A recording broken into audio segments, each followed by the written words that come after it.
Bien, amigos televidentes, le damos la bienvenida al ministro de Hacienda y Crédito Público, el compañero Iván Acosta. Gracias por estar con nosotros, ministro, de acompañarnos esta mañana. Ayer el presidente Ortega se refería a su labor al frente del Ministerio de Hacienda, pero también de forma parte y coordina el Gabinete de Producción, Consumo y Comercio.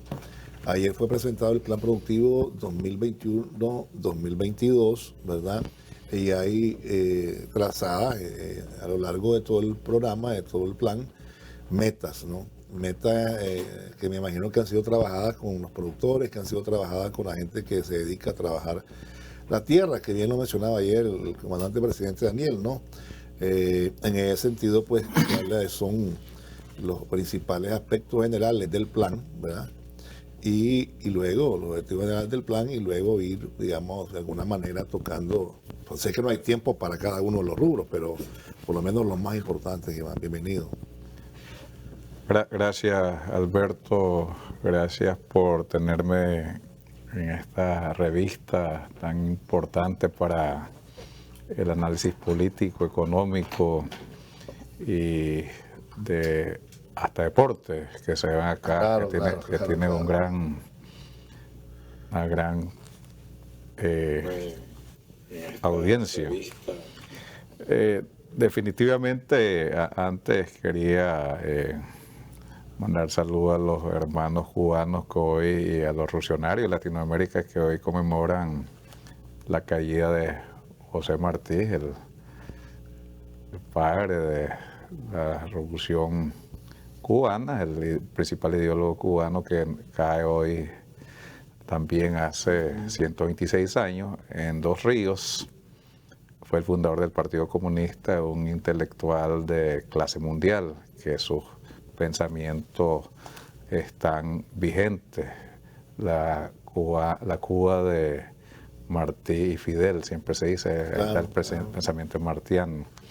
Entonces, para ir entrando al tema de lanzamiento de la producción 21-22, definitivamente creo que un elemento relevante, cómo se formula, porque dicen, ¿a cómo llegan a esos números? Hay una larga práctica en el país y nosotros lo hemos reforzado a partir del 2008, 2007, 2008, pero sobre todo en 2008, a tener una amplia consulta con los sectores productivos. O sea, los números que están acá, los datos que están acá, es un resultado de una consulta con cada rubro, cada grupo de productores que representan a los rubros para llegar a un dato. Es un tema que se fundamenta sobre una sólida base de datos, una robusta base de datos que tiene el sistema, el MAC, INIDIS y el Banco Central, que se puede cruzar información que dice cómo ha evolucionado en los últimos años, qué cosa impacta en el crecimiento. Y el análisis permite, hay 3, 4 variables que son necesarios tomar en cuenta para llegar a pronosticar, a proyectar qué va a pasar en un rubro futuro. Es un tema de no leerse la mano, pues, como los gitanos, sino es sobre base sólida, estadística y de consulta con los agentes productivos. Hay 4 variables importantes. Es la proyección de siembra, cuántas manzanas se piensa sembrar en ese rubro. Influye un tema, qué tipo de invierno se pronostica.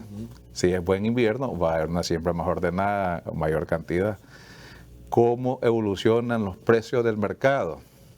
O sea, es importante, o sea, claro, si va a estar mal el precio del mercado, puede influir en los agentes productivos. Y sobre todo, qué nivel de tecnología se está aplicando, evolucionando hacia el producto. O sea, a medida que uno incorpora nuevas variedades tecnológicas, variedades más resistentes, más resilientes al clima, lo refería el comandante Daniel Ortega ayer, el tema de resistencia a la lluvia o a las plagas, eso va a tener un impacto en la producción. está bien abastecido el mercado de fertilizantes y cómo está el financiamiento. Es decir, si no hay financiamiento va a haber un problema en la...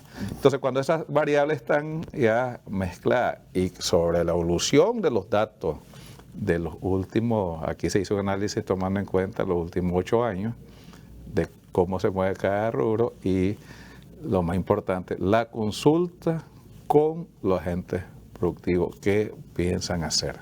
Eso lleva unos números, o sea, no es un tema que se sienta en la computadora 2 funcionarios y arman esto, claro, no tiene sentido. Entonces, ¿qué es lo que en el lanzamiento, lo que queríamos reafirmar? Lo primero, que creo que el dato más importante, la proyección de crecimiento en el sector agrícola es de 5.1 y el sector pecuario de 3.2. Esos datos son consistentes, podemos ver qué pasó en el 2020, que es el más reciente, y vemos que el sector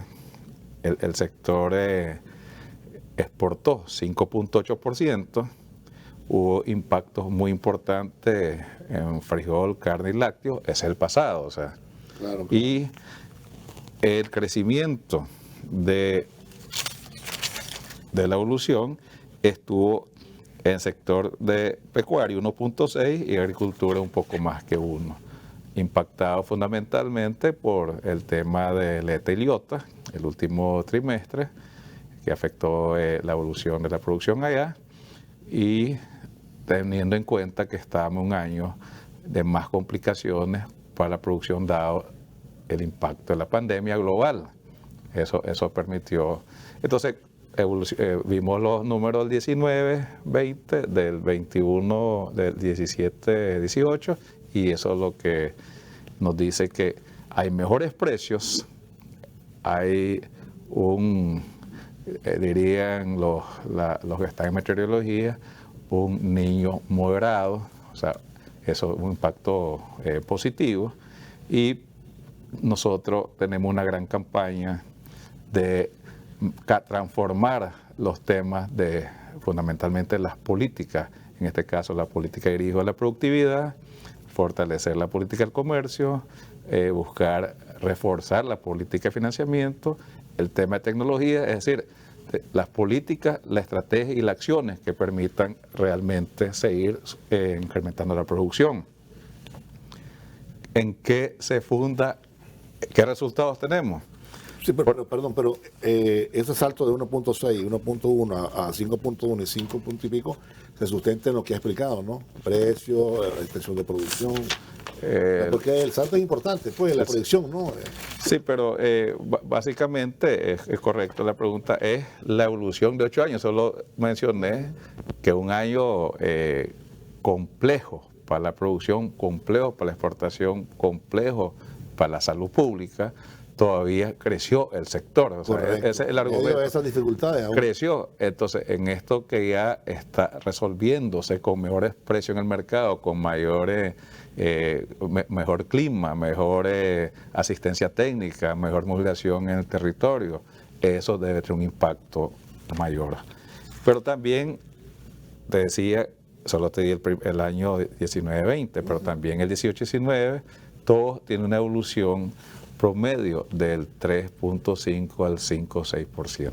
Entonces, esos son datos consistentes, pero hay unos datos que son mucho más, tal vez más fácil de entender de qué estamos hablando del punto de vista de proyección histórica.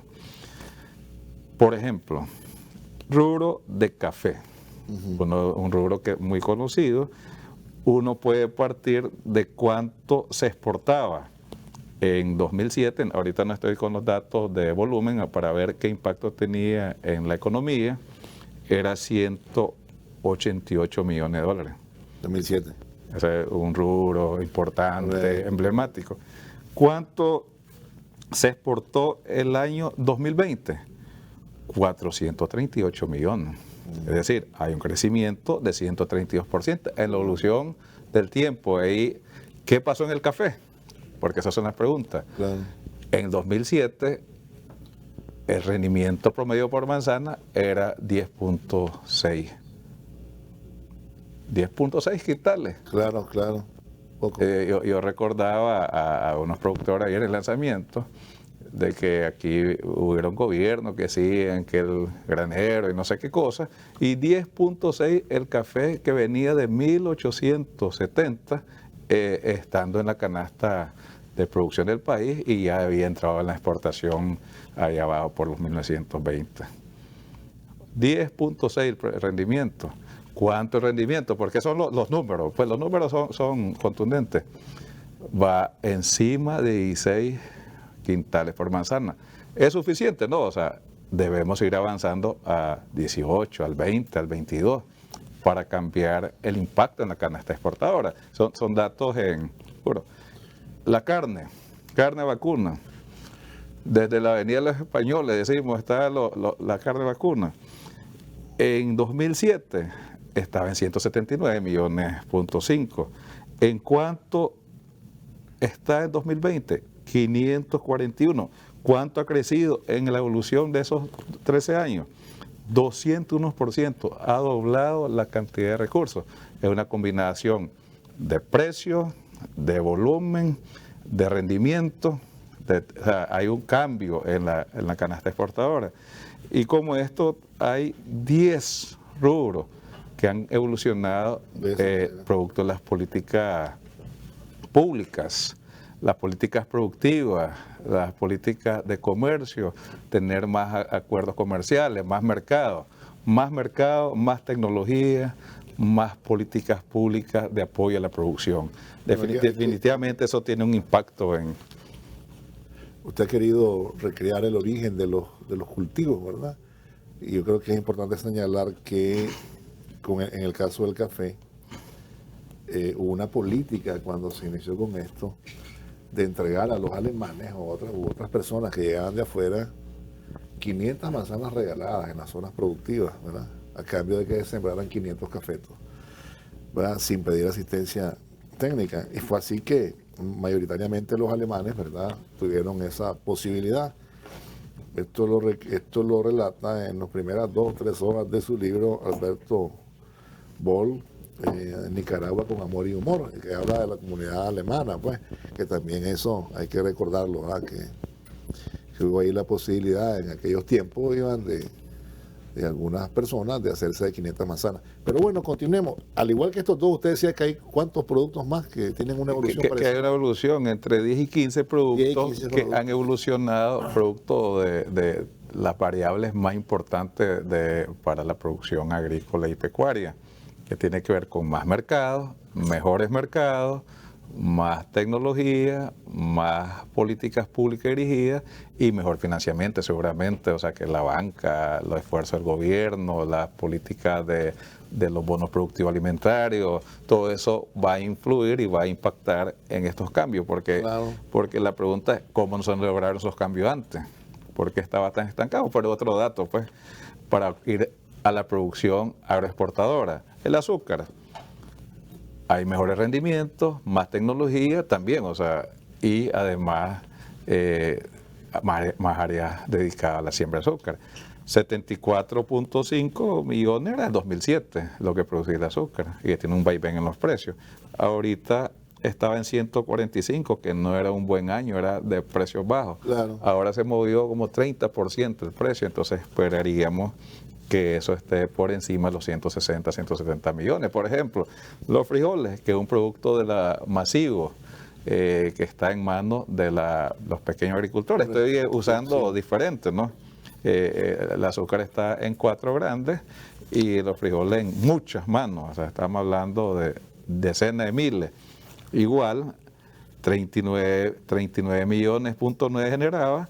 El año 2020 generó 114 millones, se volvió ya uno de los productos estrellas, claro, que impacta en la canasta exportadora de los más o menos 1.500, 1.600 millones que se exporta de solo producto agrícola.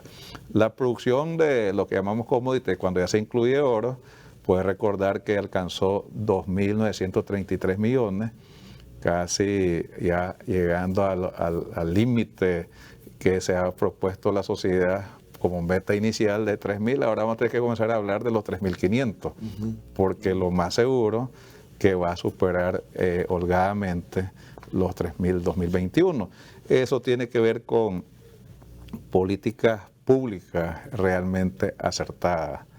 Y estos crecimientos, pues, es un dato monetario, a pesar del 2018 y la pandemia, ¿no? Sí, Están calculados al 2020, es decir, 2020 fue un año tremendo, ¿no? Producto de la pandemia, y se venía cargando, que era peor, usted decía, la pandemia del terror, que se lo iba a implantar en el 2018.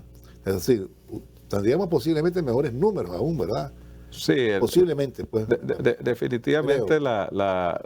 hay que reconocer, y yo lo he hecho en las oportunidades, que la producción no ha, lo que tiene que ver con el sector productivo, con los decenas de miles de productores, cuando hablamos del sector ganadero, de 154.000 ganaderos, el sector cafetalero, 54.000 productores cafetaleros, los más de 110.000 productores que están vinculados directamente a los granos básicos, por ejemplo, no han participado de ni una de las campañas, ni del intento fallir el golpe, Correcto. ni han estado, no dejaron de trabajar, no se quedaron en casa. Lo digo pues porque eso es como un reflejo que veo. Claro. Siguieron produciendo.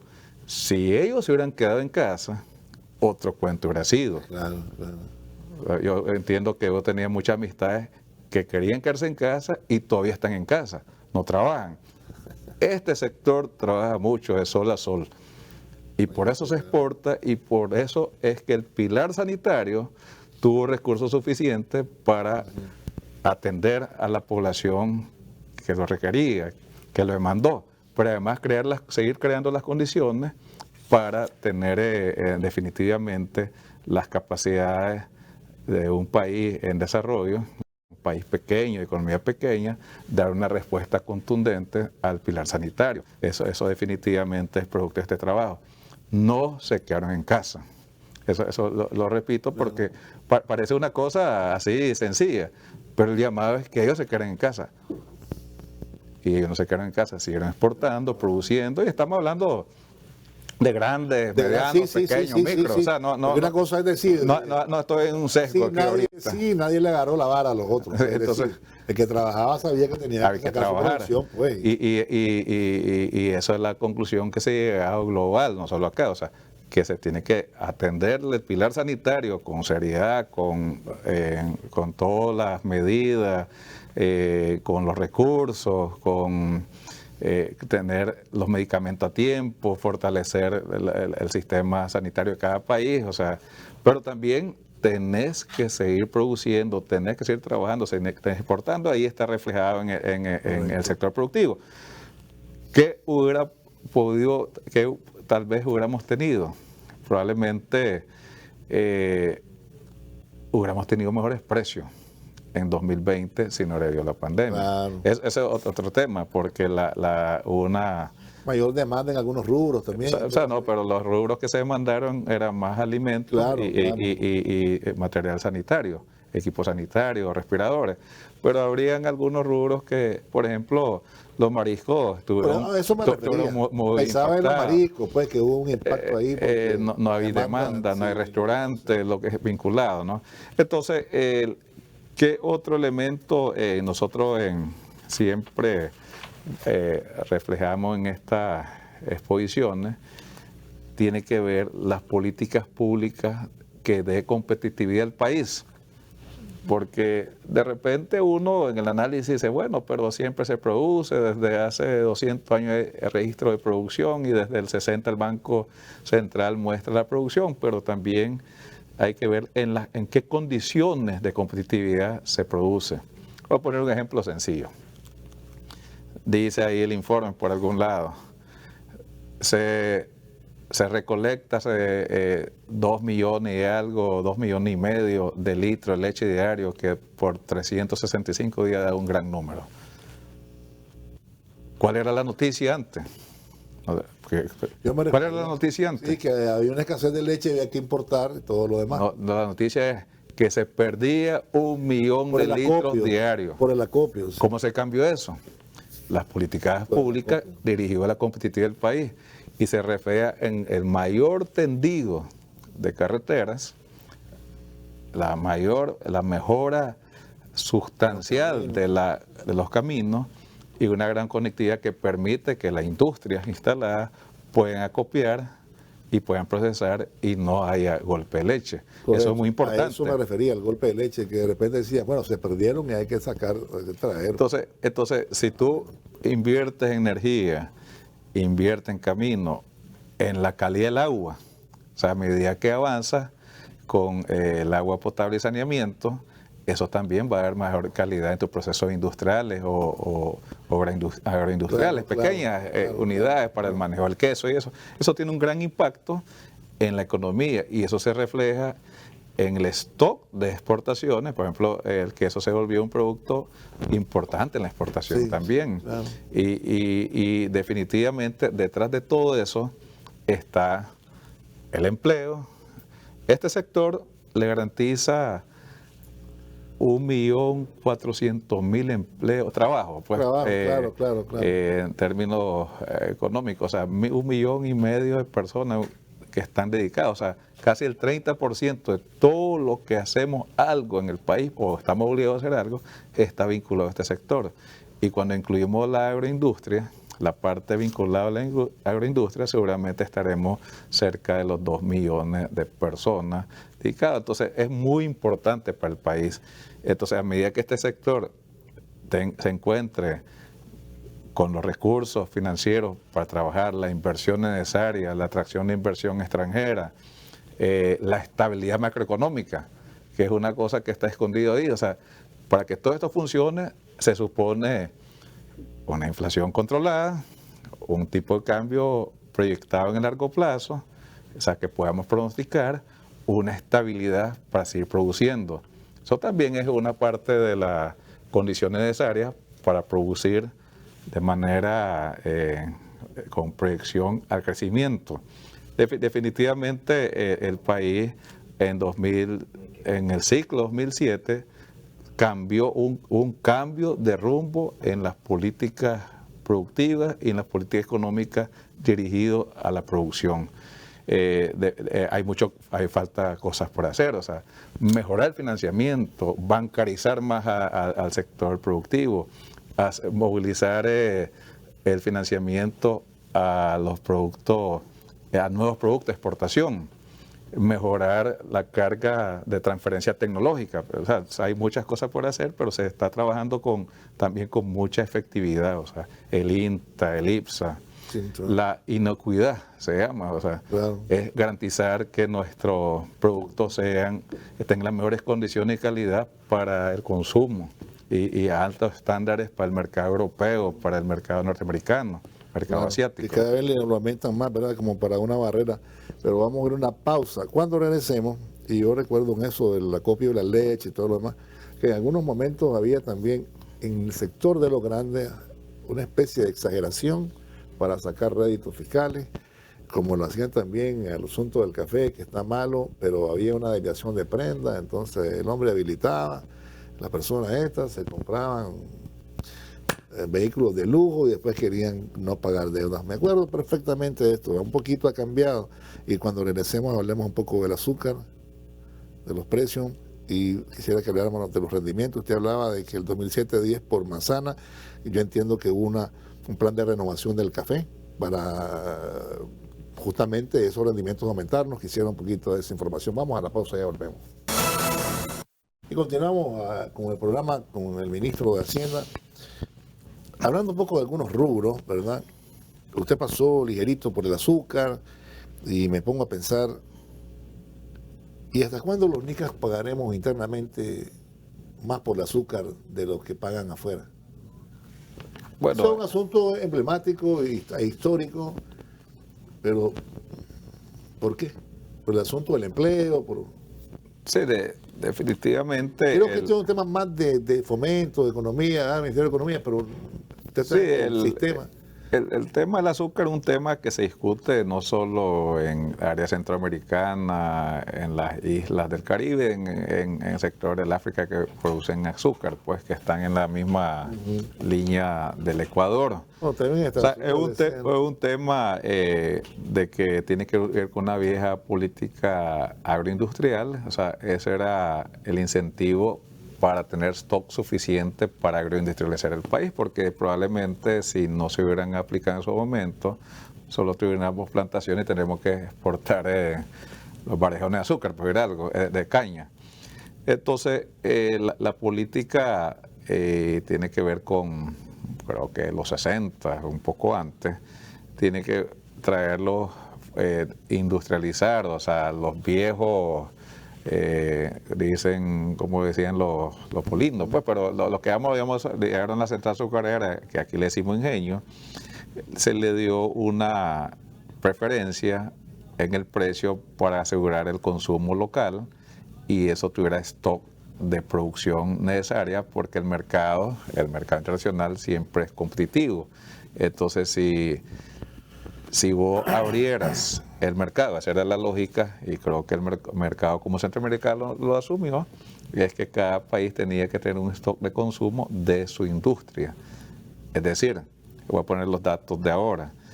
Este año se produjo 16.9 millones, seguramente el consumo debe haber allá por 6, 7 millones y el resto exportable.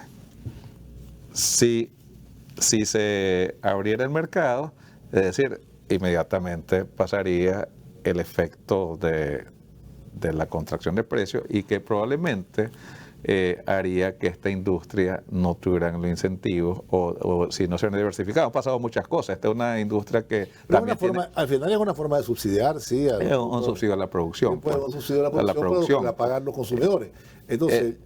Entonces, ¿qué era la justificación? ¿Cuál era la justificación? No, es histórico, pero ¿cuál era la justificación? Hay que recordar que era la industria que más empleada tenía más empleo. Correcto, sí. Esa es la que más creara empleo. Aseguraba uno de los productos básicos permanentes. El otro elemento a favor era que se garantizaba una larga estabilidad del precio. O sea, era alto, sí, pero estable. Correcto. Dado que en el mercado internacional él iba a tener que ir a buscar precios más bajos. O sea, iba a producir y necesitaba una venta fija para ir a buscar al mercado internacional. ¿Se recuerda, Iván, las ventajas comparativas? No todo lo podemos producir, es mejor comprarlo más barato. Le compramos a los chinos lo que hacen más barato, porque si produjéramos los televisores nos sale más caro. Bueno, no voy a meterme hasta ahí, pero le pongo el caso del arroz. Igual se decía con el arroz, ¿se recuerda? Es que el arroz se tiene que subsidiar y no hay que permitir que se venga arroz de afuera, porque tiene una gran cantidad de empleos, o generación de empleo importante. Pero se vino creciendo en el arroz, en la producción, y a un precio competitivo, ¿verdad? ¿Ya? Entonces la importación ahora es menor, porque hemos ido avanzando en cuanto a la producción nacional, ¿verdad? Pero por un precio aceptable, ¿verdad? Que compite con el que vas a traer de afuera. Eso no puede ocurrir con el azúcar. Sí, tengo ahí solo para son temas que son importantes para las políticas futuras, porque como decías bien, esto tiene que ver con una larga historia de la agroindustrialización, que la matriz más importante seguramente en Centroamérica de ese momento fue el azúcar, que le dio ventaja a la hora de negociación. Claro. Hay que recordar, si tú revisaras cuántos engaños hay en Nicaragua. Sí, son 4. 4. Igual en Guatemala, o sea, esta historia se repite, o sea, no es un tema especial de Nicaragua, se repite en la Florida, se repitió en San Juan, en Dominicana, y definitivamente los ingenios de los viejos, la oligarquía azucarera de Cuba terminó en la Florida y en San Juan, o sea, esto tiene una historia larga, pero lo que sí no son exactamente iguales en el tema del arroz. Primero, hay que recordar que el arroz tuvo una gran reducción. O sea, el hecho hoy si hubo algún momento, se consumo allá por los 60, 70, pero ya en los 90 ya había una gran reducción. Definitivamente la producción de arroz, en la cual la productividad sigue siendo baja, o sea, lo que hay que marcar, o sea, no es cierto que tenemos alta productividad. Pero hemos saltado del 2007 a la actualidad, se ha saltado un montón. Sí, pero claro. En cuanto al porcentaje de consumo que se cubre, pues. Sí, el 75%, buscando el 80%, el 80%, 40, sí. Pero ya está abajo, o sea, en el caso del azúcar nunca fue así, o sea, siempre estuvo el 100% cubierto y agroexportándose. No sé, lo que pasa es que estamos hablando de dos cosas diferentes. El arroz, con mucho respeto a los productores de arroz, es muy difícil que pongan una libra de arroz al otro lado de la frontera.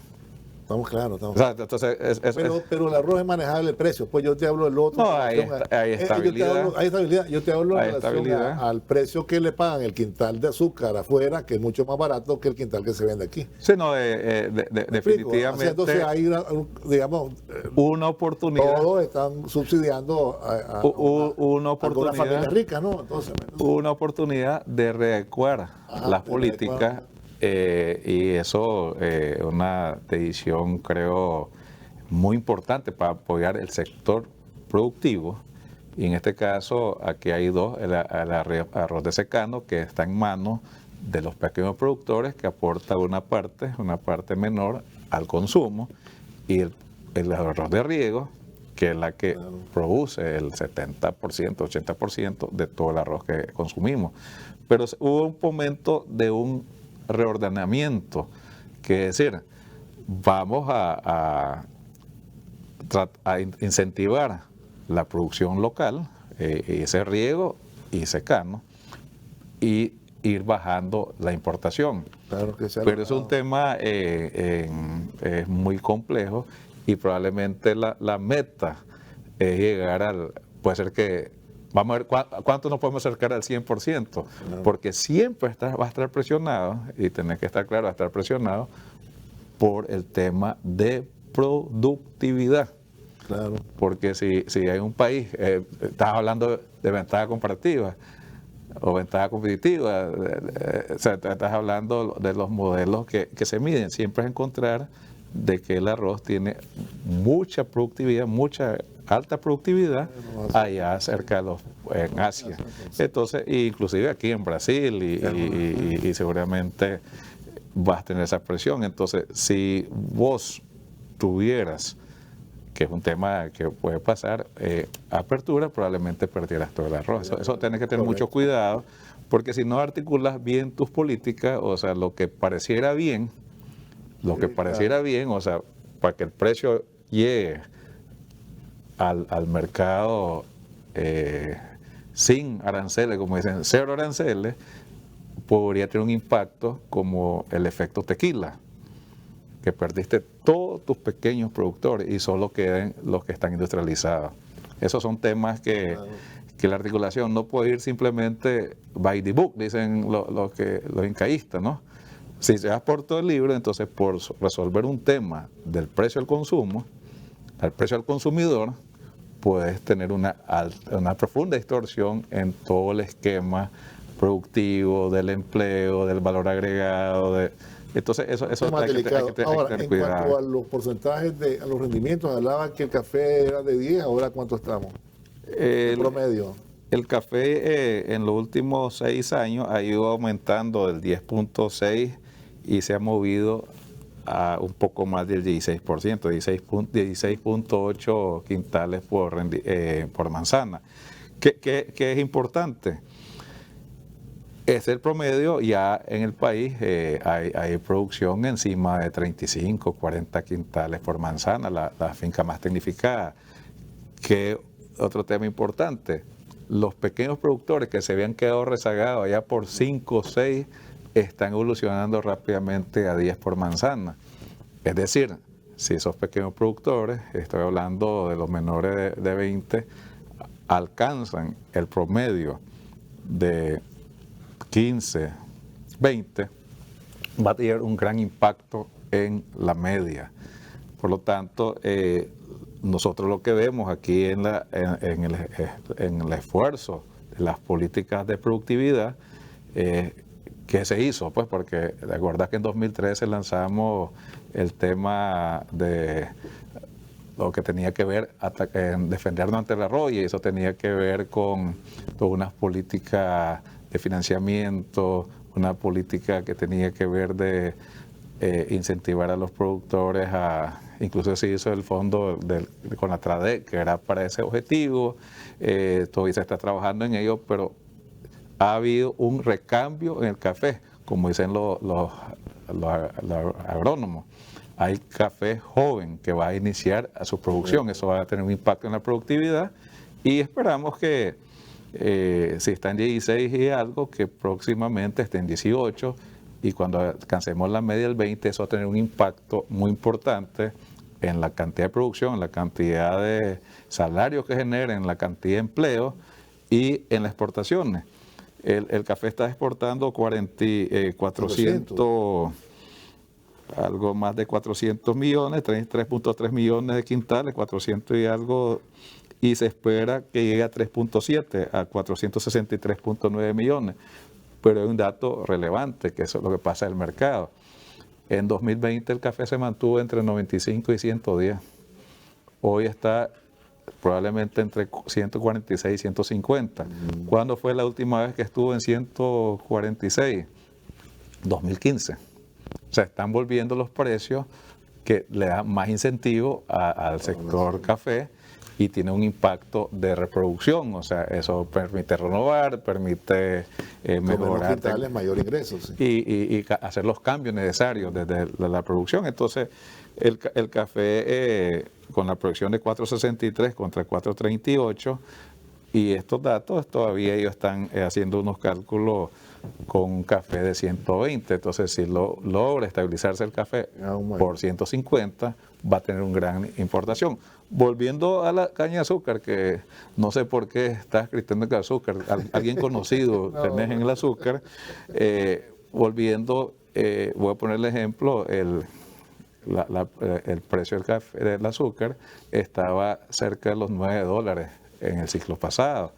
Ya se está moviendo al 13, 14. Eso va a tener un impacto, aunque aquí en los datos habla de 16.9 millones, en volumen no aumenta mucho, solo 1.2, 17.1, es decir, la misma área y un poquito más de productividad, o sea, no hay movimiento de área, pero es 185 millones, .6 contra 158. Eso está movido por el precio, que hoy día se movió de más de 9 y está encima de 12, 13 dólares. Eso es muy importante para el país. Eso va a ser muy importante por la cantidad de divisas que logra traer caña de azúcar, café, carne. O sea, cuando nosotros decimos que el sector productivo que aporta al PIB agropecuario, cerca del 17% del PIB, más la agroindustrial, casi 25%, este es un soporte muy importante cuando decimos que el país va a crecer mucho más encima del 3%. Sí, claro, pero digo para que los televidentes lo entiendan, porque van a decir que ¿por qué te para ahí, no? Pues lo ha dicho el ministro, ¿no? Estaba a 9 dólares estaba, ¿no? 9.50. 9.50. Pues si lo ponemos a 9, el quintal, y lo multiplicamos por 35, que es cada dólar, nos vamos a ir a 315, ¿verdad? Perdón, nos vamos a ir, si fueran 9, ¿verdad? Por 35, que está el dólar, más o menos, ¿verdad? Son 315. ¿Estamos claros? ¿Verdad? Y ahí, cuando ya dividimos entre 100... A 3 pesos. A 3.50. Sí. Pero ese no es el precio que compra Benito. Benito compra 10, dice. Sí. Bueno, usted ha explicado todas las cosas, pero para que vean pues cómo se subsidia algunos sectores, ¿verdad? Y que es histórico y todo lo demás, pues, es porque todavía clavean, a eso me refiero, pues, pero no al tema del ministro. Ahora, en todos los rubros hay crecimiento, ¿verdad? no es previsto. En todos los rubros. O hay Te voy a hacer una acotación de eso porque está alguna fijación tenés con algún azucarero. No. Te voy a hacer una fijación, una creación que no tiene nada que ver ni con producción ni con precio. El azúcar es considerado uno de los productos que consumimos que tiene un impacto muy fuerte en la salud pública. Sí, claro. No tiene nada que ver con producción. Entonces, quiere decir que la matriz o la ecuación que estás proponiendo no está contribuyendo al tema que dicen que prácticamente el 10%, o cerca del 10% de nuestra población, y eso pasa en Latinoamérica, en México uno de los que tiene más problemas, que está afectado. Por el tema de... Entonces lo que quiero decirte es que todavía hay más, probablemente todavía hay más complicaciones. Probablemente en la variable no solo está en el precio, la protección, los aranceles, la agroindustrialización, la diversificación, la generación de empleo, pero también puede cruzarse en esa matriz de análisis un tema de salud pública.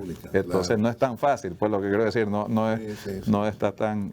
Pero no tiene que ver solo con el azúcar, tiene que ver también los productos azucarados, pues, o sea, los productos, que inclusive hay unas políticas internacionales, hay una propuesta de la OMS, hay un estudio de Harvard que toca esos temas con mucha responsabilidad y con mucho valor desde el punto de vista de análisis integral, cualitativo, para tomar una decisión. Pues que la toma de decisión no es la regla de por tres, pues que 10, 350, o sea, para que Benito no piense que esa es la solución maravillosa y estratégica para el consumidor. Estamos claros. Y hay que pero es un tema para debate. Hay que ser prudente en esas cosas. Ahora, pero todos los rubros están previstos a crecer, o hay algunos que se quedarán. Ahorita está revisando rápidamente. Yo estuve revisando también lo que rápidamente y la carne, todo eso. La porcino, la pesca, que son los temas un poco más complicados para pronosticar. Pero hay proyecciones, digamos, para el cierre del 2021, Iván. Por ejemplo, va a ir a los que son más complicados. Pues.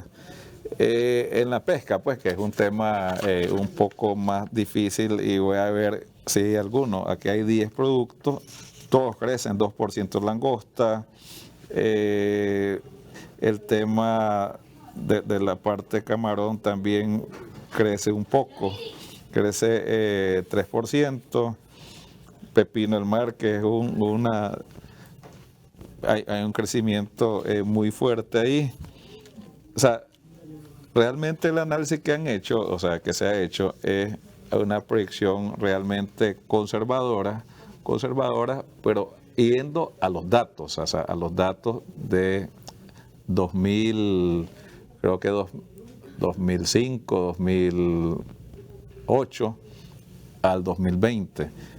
Y todos indican que las condiciones del siglo XXI-XXII de buen clima, o sea, no mucha ni poca agua, buen clima, el tema de buenos precios, que es un tema que siempre el mercado jala, dice el ministro, ¿no? El mercado jala, entonces el mercado, los precios, y el esfuerzo que está haciendo el sector privado, vinculado a la producción, claro, y el gobierno de introducir más tecnología, o sea, mejores variedades. Ha visto el esfuerzo de las diferentes cooperaciones con el INTA, incorporándose nuevas tecnologías para la producción. Y voy a poner un dato: de las 6 hortalizas y tubérculos que se dan seguimiento, todos crecieron, exceptuando la cebolla en 2020. Entonces, y antes esos eran temas, hace 6, 7, 8 años, ese era un tema de discusión que iba a pasar. Todas crecieron y además todas están acercándose al 100% de abastecimiento del mercado, exceptuando uno. Hablando de la zanahoria, sí, correcto. Esos son temas a pesar que todavía se trae de otros lados, porque el mercado oferta... Sí, fundamentalmente cebolla, cebolla. Pero en ese sentido uno dice, ¿qué pasó entre el 2007 y el 2017 por ahí? Hubo una mejora realmente considerable en estos rubros que son pequeños y muy importantes para la carne continúa, ¿no? Porque ahí se ha la carne, hay un impacto de crecimiento impulsado por precios, pero también hay todo un programa del gobierno para los pequeños de inseminar 113,000 igual que el cerdo. El cerdo está moviéndose rápidamente a abastecer el mercado. El cerdo cubre, la producción local de cerdo crudo es 70% del mercado, tiene un espacio de crecer todavía y hay una política que ha hecho una gran reproducción, está impactando en la reproducción de mejores tipos o animales que con mayor rendimiento, más rápido en crecimiento. Entonces, esos temas que dan esos impactos positivos. En el caso de la carne bovina, nosotros, ¿qué pasó el año pasado? 336 millones de libras, tuvo 3% de crecimiento respecto al año anterior, y se estima crecer 4.2, con 350 millones de libras de carne, y va a dar 628 millones de dólares contra 41, por lo cual es consistente con los números que... Pero hay un dato adicional que quiero... O sea, normalmente cuando estamos lanzando el ciclo en mayo y hasta el cuatrimestre evaluado, no está totalmente evaluado hoy, pero sí te puedo dar un adelanto de información, que es muy importante decir a dónde va, por dónde va la cosa. Pues. Las exportaciones acumuladas, preliminares, creo que eso es preliminar, la de abril, 1.189 millones, casi 1.200 millones. Si los 4 trimestres fueran lineales, estaría diciendo que estamos buscando una cantidad de 3.600, cuando decimos que debemos ir sobre la barrera de los 3.000 muy rápidamente, porque solo este sector estaría aportando, o sea, el sector de commodities estaría dando 3.200, pero las zonas francas, porque vemos toda la exportación, está dando 920, es decir, estaríamos cerca de los 2.800, es decir, está encima de 6.000 y la parte de commodity encima de 3.000. ¿Cuál es el ritmo de crecimiento? 19.9% el primer cuatrimestre, y un cuatrimestre que está evaluado con el mejor cuatrimestre del año pasado. Claro.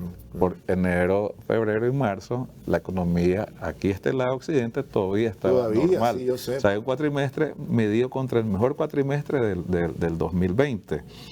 ¿Cuánto crecen en los commodities? 12.2, solamente los commodities, y 31.6 la zona franca. Es decir, definitivamente esto sustenta esos números que ya son reales. O sea, estos no son proyección. O sea, esa es la realidad. Esto es la realidad. Esto es la realidad, es lo sucedido, lo que ya es un hecho. Por lo tanto, sobre esa base podemos efectivamente asegurar que va a haber un gran ciclo productivo, que el plan de producción, comercio y consumo tiene altísimas probabilidades de alcanzarse, incluso muchos rubros superar lo que tenemos acá. Y eso impacta definitivamente en el crecimiento de las exportaciones y el crecimiento de la actividad económica, más del 3%. Seguramente va a estar más cerca del 4 que del 3. Sí, eso es un dato relevante. El oro, que no tiene nada que ver con producción agrícola, va acelerando sus precios. Ayer estaba como en 1.850, o sea, va creciendo rápido el precio.